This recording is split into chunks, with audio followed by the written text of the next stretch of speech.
রাতভর থেকে টানা বৃষ্টিতে জলমগ্ন দিনহাটা পরিদর্শনে উত্তরবঙ্গ উন্নয়ন মন্ত্রী উদয়ন গুহ। বুধবার সকাল থেকে দিনহাটা শহরের একাধিক রাস্তা পরিদর্শন করেন মন্ত্রী উদয়ন গুহ। মঙ্গলবার রাত থেকে একটানা বৃষ্টির জেরে জলমগ্ন হয়েছে দিনহাটা শহরের একাধিক রাস্তা। বিপাকে পড়েছেন সাধারণ মানুষ। এই অবস্থায় পরিস্থিতি সরেজমিনে খতিয়ে দেখতে পথে নামলেন মন্ত্রী উদয়ন গুহ। এদিন উত্তরবঙ্গ উন্নয়ন মন্ত্রী জানান, রাতভর ভারী বর্ষণের জেরে এই জলবদ্ধতা। আবহাওয়া দপ্তরের পূর্বাভাস অনুযায়ী আরো বৃষ্টিপাতের সম্ভাবনা রয়েছে। এদিন তিনি বলেন, দিনহাটা পৌরসভা যুদ্ধকালীন তৎপরতায় কাজ করছে।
দিনহাটা প্রায় তোমরা দিনহাটা বলছো, দিনহাটা কেন, এটা ভারতবর্ষের কোথাও যদি এইরকম বৃষ্টি হয়, সারা রাত ধরে বৃষ্টি হয় এবং শুধু বৃষ্টি হওয়া না, এটা ছিটছিটে বৃষ্টি হচ্ছে না, মুষলধারে বৃষ্টি হচ্ছে এবং যা ফোরকাস্ট দেখছি তাতে তো আরো বৃষ্টির সম্ভাবনা। আবহাওয়া দপ্তর বলছে যে আগামী 15 তারিখ পর্যন্ত একই রকম প্রায় বৃষ্টি হবে।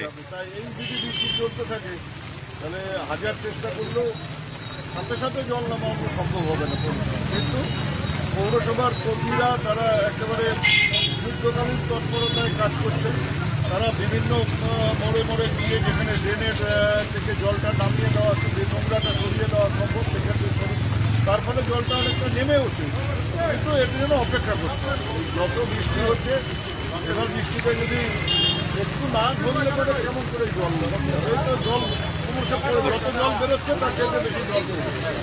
ওখানেই জল সময় কিন্তু কাজটা চলতে থাকবে, এই কাজটা বন্ধ হবে না। আমি পৌরসভা ভাইস চেয়ারম্যান আছে এখানে, ওরা যারা এই মানে আবর্জনা পরিষ্কার করার দায়িত্ব আছে, আমি বলবো যে সারাদিন ধরে আজকে কাজটাকে চালিয়ে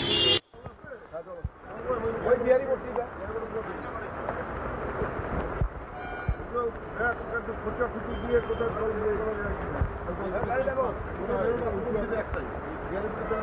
জল ভালো করে বাড়ি হয়ে গেছে।